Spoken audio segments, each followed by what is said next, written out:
Everyone saw it. The sound of his elbow striking her face cut through the morning air like a rifle crack. The man who did it wore medals that gleamed brighter than the sun. The woman he hit stood still, silent, and terrifyingly calm. Before we go on, tell me where you're watching from. And if you believe respect isn't earned by rank but by honor, make sure you subscribe, because this story will stay with you. The parade ground shimmered under the August heat. Hundreds of soldiers stood in perfect formation, uniforms pressed, boots aligned, the silence heavy as stone. At the front stood General Marcus Hale, a man whose voice once commanded battlefields and whose temper still did. Decorations weighed on his chest like history itself. Beside him stood Corporal Dana Reeves, a new transfer, quiet, focused, holding a steel tray with reports and a paper cup of coffee. The mistake was small, a single step too close, a jostle, a few brown drops spattered across the general's sleeve. For one breath, the world was still. Then came the swing, not a fist, not enough to break bone, but enough to break dignity.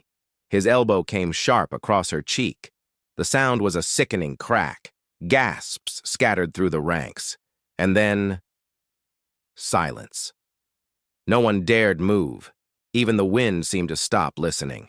Dana stumbled back, hand to her face, eyes wide. The general's words came cold.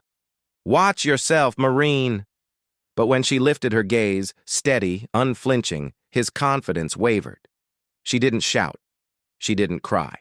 She simply stood, somehow taller than before, though her cheek had begun to bruise like spilled ink.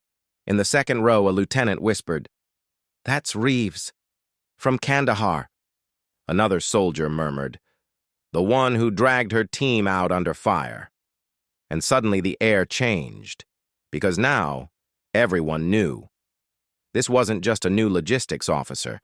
This was the Marine who carried 3 men through burning wreckage and refused evacuation until her unit was safe. The general's jaw tightened. He hadn't known. He didn't look at the files of corporals, not ones without stars on their collars, but the crowd did. And now they watched him, not with fear but with quiet judgment. A captain finally stepped forward. "Sir," he said softly, "Corporal Reeves is a Silver Star recipient." The general froze. The words hit him harder than his own strike had hit her.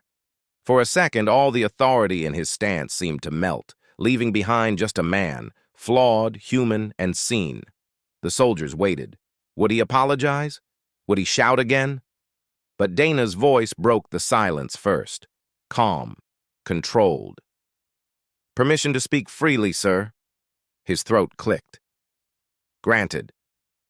She straightened her uniform, a trace of blood dried against her cheek. "You taught us strength means control," she said. Her tone was soft, but it carried through the courtyard like thunder. "Real strength is knowing when not to use it." That line hung there, echoing between rows of motionless soldiers. No one dared breathe. For the first time in his long, decorated career, General Marcus Hale felt smaller than the voice of a corporal.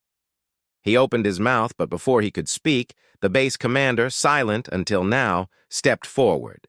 "That'll be all, Corporal. Report to medical." Dana saluted. Not a tear, not a tremor. Only grace wrapped in restraint.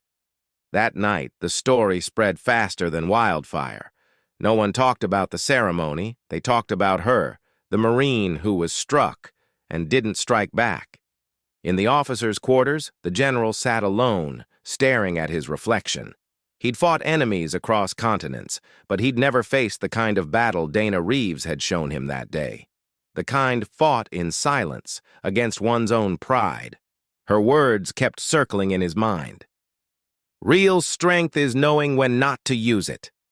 He realized something he'd forgotten through decades of command. Medals donned to make a man honorable. Actions do. 2 mornings later, Dana heard a knock. When she opened her door, he stood there. No medals, no guards, just a folded envelope in his weathered hand. "I was wrong, Marine." he said quietly. You showed me something the battlefield never could. He handed her new orders, a promotion, and beneath them, a handwritten note, for courage under restraint. She looked at him, her eyes calm, almost kind. Thank you, sir, she said, but I didn't do it for rank. He nodded once. I know. When he left, the corridor felt lighter, as if some invisible weight had been set down between them. The next morning, during roll call, Dana stepped into the courtyard. Her bruise was fading, but every soldier remembered.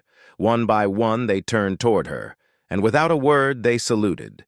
Not because she outranked them, but because she'd earned something deeper, respect. In that moment, under the rising sun, the base stood silent, not out of fear, but reverence.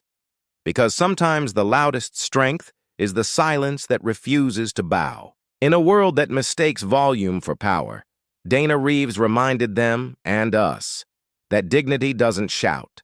It stands. It endures. If this story moved you, tell me in the comments what respect means to you. And if you believe true heroes fight their hardest battles in silence, subscribe for more stories like this one. Thanks for watching.